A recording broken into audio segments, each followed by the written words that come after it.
روغنی که یه بار بهم گفتی هم کلسترول نداره هم پال نداره تراریخته نیست و اینا، چی بود اسمش؟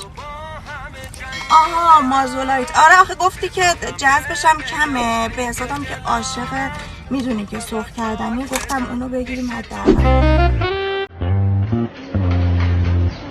روغن مازولایت داری؟ بله.